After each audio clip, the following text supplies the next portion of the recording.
Новиот шампион проектот Јосифово го подигна пехорот и со тоа ја потврди својата фантастична сезона која заврши без ниту еден загубен меч и без ниту едно реми, односно 18 победи од толку надпревари во првата футсал лига.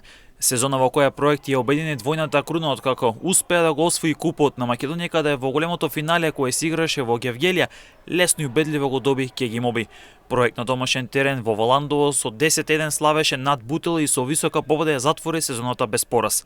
Кеги Моби и Шкупи ремизира играјќи 3-3 ги поделија бодовите, а пак Балкан загуби од Јувентус Серава со резултатот 12-14.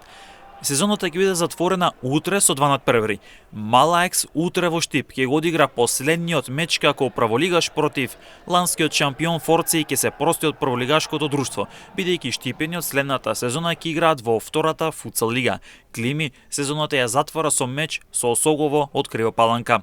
Проект веќе фокусот ќе го става на европските предизвици, односно на квалификациите за Лигата на шампионите.